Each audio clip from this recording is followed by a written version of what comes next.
పరిశుద్ధ వచనంలో నుండి యాకోబు పత్రిక 2వ అధ్యాయము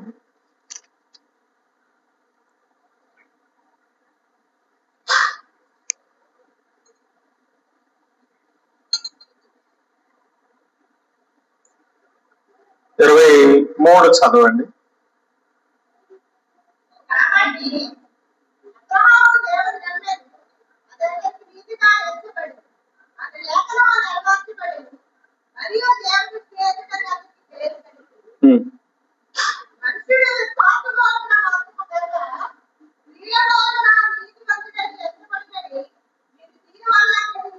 చాలు.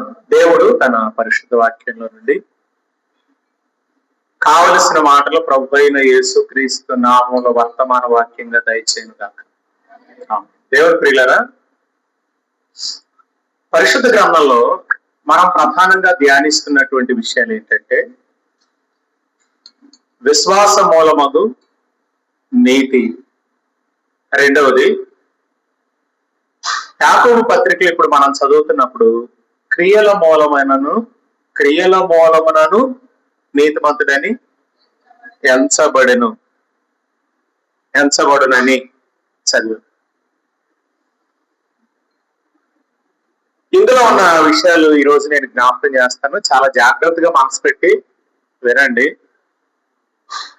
ఆత్మ సంబంధమైన సంగతులు ఆత్మచేతనే వివేచించాలి. ప్రకృతి సంబంధమైనవి, భూ సంబంధమైనవి, వాటిని తెలుసుకోవటానికి ఆత్మ సంబంధులు కానవసరం లేదు. కానీ ఆత్మ సంబంధమైన సంగతులను తెలుసుకోవాలి. మనం ప్రధానంగా ఒక విషయాన్ని ఎక్కువగా మీకు చెప్తూ వస్తున్నాం. గత కొద్ది కాలంగా మనం వింటున్నటువంటి విషయం ఏంటి? మనం దేవుణ్ణి నమ్మాము, అది మనకి నీతిగా ఎంచబడింది. అబ్రహాము దేవుని నమ్మాను అన్నప్పుడు స్టీవెన్ దేవుని నమ్మాను, అది అతనికి, జాన్ దేవుని నమ్మాను, అది అతనికి నీతిగా ఎంచబడింది. కాబట్టి మనం విశ్వాసం ద్వారా నీతివంతులుగా తీర్చబడ్డాం. ఇకపోతే అలాగే మనము క్రియల మూలమున మాత్రమే నీతిమంతులము, విశ్వాసం ఒక్కటే సరిపోదు అని చెప్పేది కాదు. విశ్వాసం వలనైన నీతి ఉంది, క్రియల మూలమైన నీతి కూడా ఉంది. అయితే ఈ రెండింటిని జాగ్రత్తగా విభజించకపోతే పౌలుకు విరోధంగా యాకోబు లేఖ రాశాడు అనుకుంటాం మనం. వీళ్ళిద్దరూ ఒకరికి ఒకరు విరుద్ధంగా వైరుధ్యంతో ఈ సంగతులు రాశారు అనుకోవటానికి అవకాశం ఉంది. ఎందుకంటే రోమాపత్రిక 3వ అధ్యాయం కానీ 4వ అధ్యాయంలో కానీ ఈ ఇరువురు చెప్తున్నది ఏంటి? పౌలు చెప్తున్నది ఏంటి? నమ్మువాడు ఆయన కృపచేతనే నీతివంతుడిగా తీర్చబడతాడు అని అన్నాడు 3వ అధ్యాయంలో. 24 చదవండి. కాబట్టి నమ్మువారు ఆయన కృపచేతనే క్రీస్తు యేసునందలి విమోచనము ద్వారా ఉచితముగా, నమ్మువారు ఆయన కృపచేతనే యేసుక్రీస్తు చేసిన విమోచన కార్యమును బట్టి, యేసుక్రీస్తు చేసిన విమోచన కార్యమును బట్టి నీతిమంతుడిగా తీర్చబడుతున్నాడు. అంటే విమోచన కార్యమును నమ్మిన వాడు ఏమవుతున్నాడు? నీతిమంతుడిగా తీర్చబడుతున్నాడు. మరి యాకోబు ఏం చెప్తున్నాడు? క్రియలు లేని విశ్వాసం మృతం, క్రియలు లేని విశ్వాసం నిష్ఫలం అని జ్ఞాపకం చేస్తున్నాడు. అయితే పౌలుకి విరుద్ధంగా యాకోబు ఏమన్నా పత్రిక రాస్తున్నాడా? యాకోబుకు విరుద్ధంగా పౌలు ఉన్నాడా? అంటే ఇద్దరిని వ్రాయించినది ఎవరు? దేవుని ఆత్మ పరిశుద్ధాత్ముడే రాయించాడు. కాబట్టి ఇద్దరు ఒకరికి ఒకరు భిన్నంగా ఏమీ రాయట్లేదు. గమనించండి, రక్షణకు క్రియలు అవసరమని చెప్పటం లేదు యాకోబు. అర్థం చేసుకుంటున్నారా? రక్షణకు క్రియలు అవసరమని యాకోబు చెప్పటం లేదు. కానీ రక్షణ యొక్క ఫలితం క్రియలు అంటున్నాడు. ఈ మాట అర్థమైందా మీకు? రక్షణకు క్రియలు అవసరం లేదు, రక్షణ యొక్క ఫలితం క్రియలు అంటున్నాడు. బైబిల్ని జాగ్రత్తగా మనం అర్థం చేసుకుంటేనే దేవుని ప్రేమ ఏంటో, దేవుని కృప ఏంటో, దేవుని మంచితనం ఏంటో తెలుసుకొని ఆనందిస్తాం. అది నీకు తెలియలేదు అనుకో, ఎప్పటికీ ఈ ఆనందం అనుభవించు. కాబట్టి దేవుడి ప్రియులారా, రక్షణకు క్రియలు అవసరమని చెప్పడంలో యాకోబు రక్షణ యొక్క ఫలితం చెప్తున్నాడు. రక్షింపబడిన వారి జీవితాల్లో కనబడేవి అంటున్నాడు. కాబట్టి ఇక్కడ మీరు క్లియర్ గా ఉండాలి. వీరు ఒకరికొకరు భిన్నంగా ఏమి వ్రాతలు వ్రాయట్లేదని గుర్తుపెట్టుకోవాలి. మరి అయితే ఏం చెప్తున్నాడు యాకోబు? అబ్రహాము క్రియల మూలమున నీతిమంతుడిగా ఎంచబడినని మీరు దీని వల్ల గ్రహిస్తున్నారు అన్నాడు. ఇప్పుడు క్రియలు లేని విశ్వాసం మృతం. రెండో మాట ఏంటి? నిష్ఫలం అన్నాడు. మనందరం కూడా విశ్వాసమును బట్టి ఆయన విమోచనము ద్వారా, ఆయన చేసిన పుణ్యకార్యం ద్వారా నీతిమంతులు అయ్యాం. మరి ఈ నీతి దేనికి సంబంధించింది అంటే, ఇప్పుడు మీరు గమనించండి, ఛాయ తెలిస్తే నిజస్వరూపం అర్థమవుతుంది. ఛాయ అర్థమైతే నిజస్వరూపం అర్థమవుతుంది. ఛాయ ఏంటి? నిజస్వరూపం యొక్క నీడ. ఛాయ అంటే ఏంటండి? నిజస్వరూపం యొక్క నీడ. ఛాయలో ఏం చేసేవాళ్ళు? నేను పాపిని అనుకోండి, నా పాపము యొక్క విమోచన కొరకు నేను ఒక గొర్రెలను, మేకలను, గొవ్వను తీసుకొచ్చి నాకు ప్రత్యామ్నాయముగా, నాకు బదులుగా, నాకు ప్రతిగా దానిని అర్పించి దాని రక్తమును ఏం చేసేవారు? దాని రక్తమును అతి పరిశుద్ధ స్థలంలోనికి తీసుకొని వెళ్ళి కరుణాపీఠం దగ్గర 7 మార్లు ప్రోక్షించేవారు. ఇప్పుడు రక్తము కరుణాపీఠం దగ్గరికి ఎందుకు వెళ్తుంది? రక్తం ప్రధాన యాజకుడు పట్టుకొని కరుణాపీఠం దగ్గరికి ఎందుకు తీసుకెళ్తున్నాడు? ఎవని కొరకు అర్పింపబడిందో వాడు నీతిమంతుడు కావటం కొరకు, వాడు నీతిమంతుడిగా దేవుని ఎదుట కనబడటం కొరకు ఈ రక్తం వెళ్తుంది అక్కడికి. ఇది ఎక్కడ దృశ్యం? ఛాయలో దృశ్యం. మరి నిజస్వరూపం ఏంటి? ఇప్పుడు యేసు ప్రభువు వారు ఏం చేశారు? తన స్వార్థాన్ని చాటబెట్టుకున్నారు. హెబ్రీయులకు రాసిన పత్రిక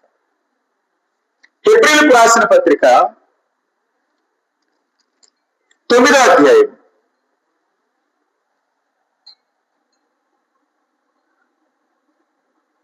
12లో 2వ లైన్ చదవండి.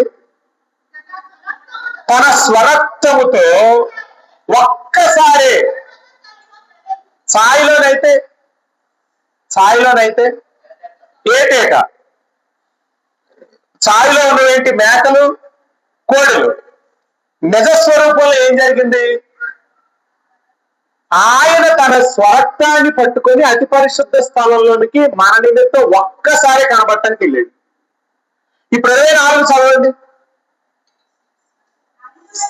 అందువలన నిజమైన పరిశుద్ధ స్థలమును పోలి హస్తకృతమైన పరిశుద్ధ స్థలములలో క్రీస్తు ప్రవేశింపలేదు గాని ఇప్పుడు మన కొరకు దేవుని సముఖమందు కనబడుటకే పరలోకమందు ప్రవేశించారు. ఛాయలో రక్తమును ఎవరి కొరకు తీసుకొని వెళ్ళేవారు? అర్పింపబడిన వ్యక్తుల కొరకు. మరి నిజస్వరూపంలో ఆ రక్తమును మన కొరకు హస్తకృతం అంటే ఛాయాచిత్రంగా కనబడుతున్న ఆ నమూనాలకు తీసుకొని వెళ్ళలేదు కానీ స్వయంగా ప్రభు పరలోకంలోనికే తీసుకొని వెళ్ళిపోయాడు ఆ బ్లడ్ ని. అక్కడ ఏమని రాయబడింది? మన కొరకు కనబడటానికి అని ఉంది. దేని కొరకు బ్లడ్ వెళ్ళిందండి అక్కడికి? దేని కొరకు వెళ్ళింది బ్లడ్? మన కొరకు కనబడటానికి అనండి, నా కొరకు కనబడటానికి. ఈ సంగీత కళాకారుడు ఎవరండి బాబు? ఎవరి కొరకు కనబడటానికి అండి? నా కొరకు కనబడటానికి అనండి. కాబట్టి ఇప్పుడు ఆ రక్తము నా కొరకు ఎక్కడికి వెళ్ళింది? వింటున్నారు కదా? వినండి, శ్రద్ధగా వినండి.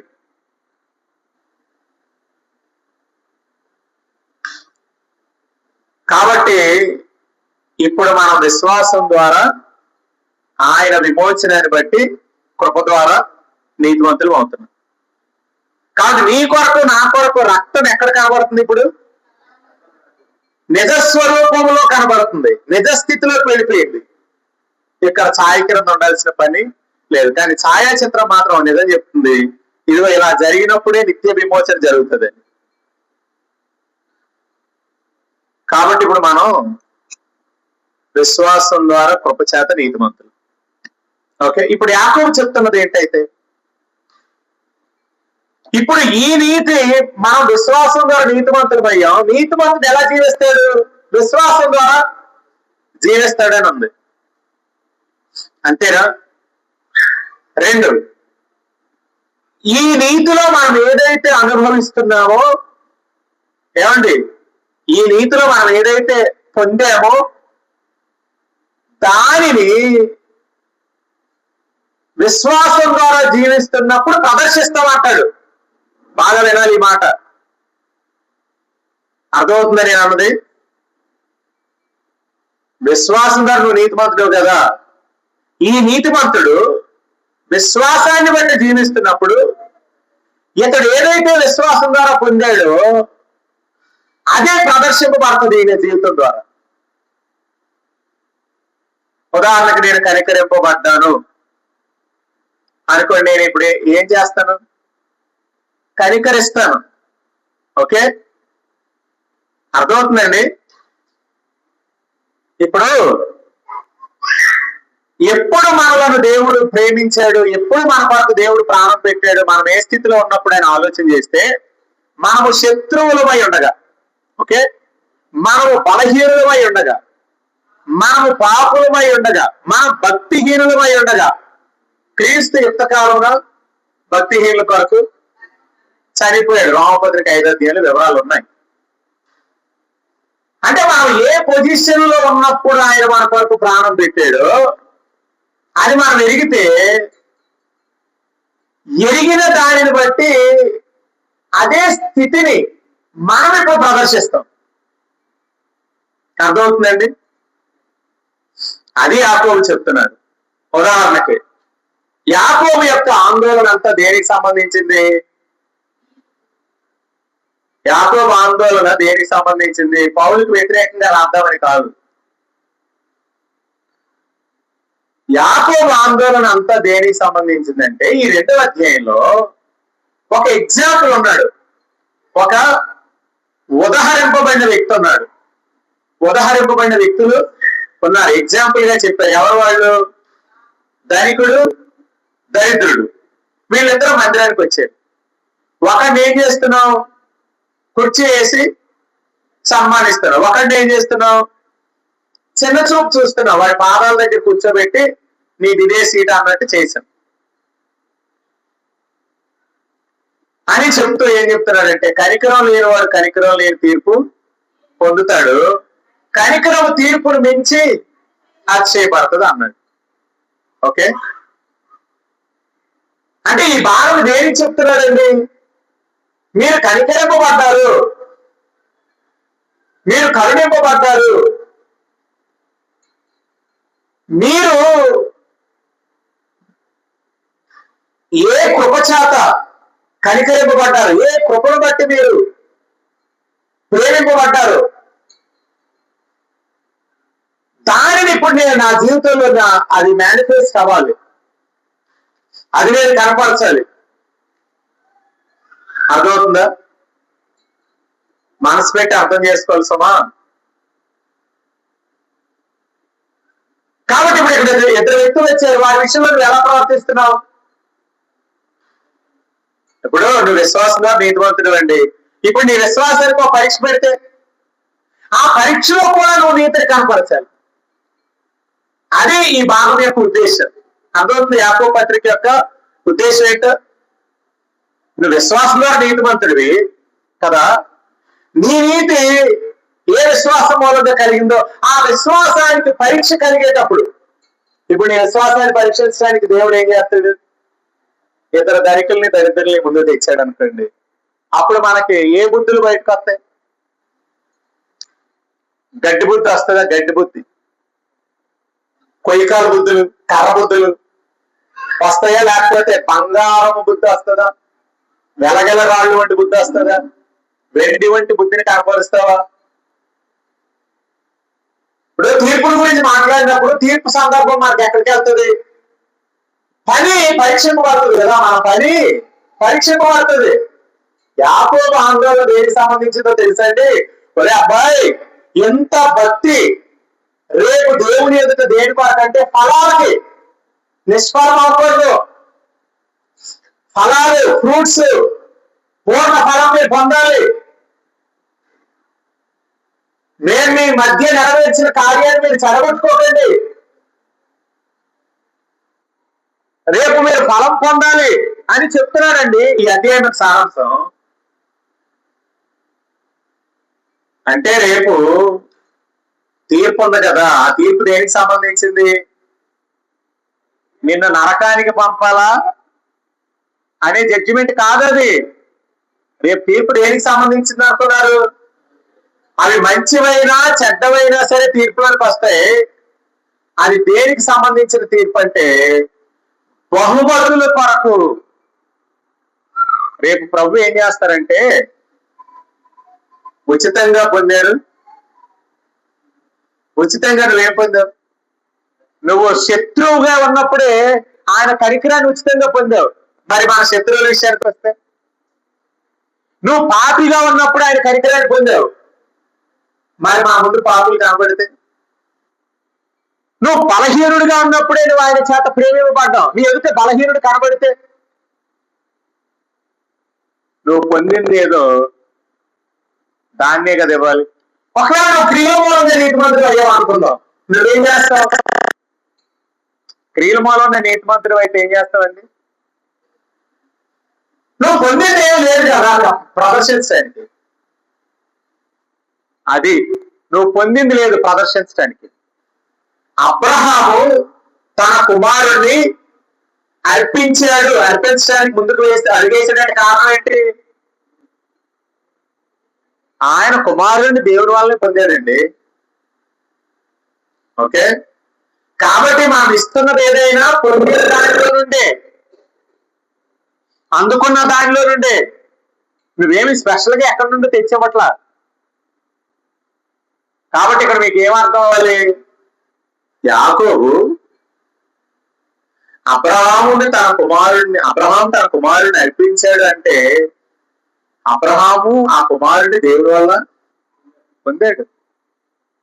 కనుక నేను శత్రువునై ఉండగానే ఆయన నా కొరకు చనిపోయాడని నేను అర్థం చేసుకున్నప్పుడు, శత్రువు వల్ల నేను పొందిన దాన్ని ప్రదర్శిస్తాను. అర్థమైందా? నా మాట అర్థమవుతుందా? రోమపత్రిక 5వ అధ్యాయంలో మాట చదవండి.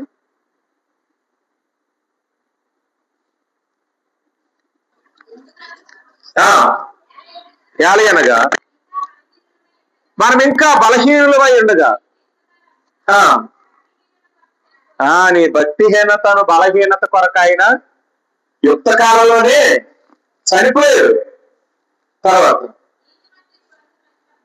ఆ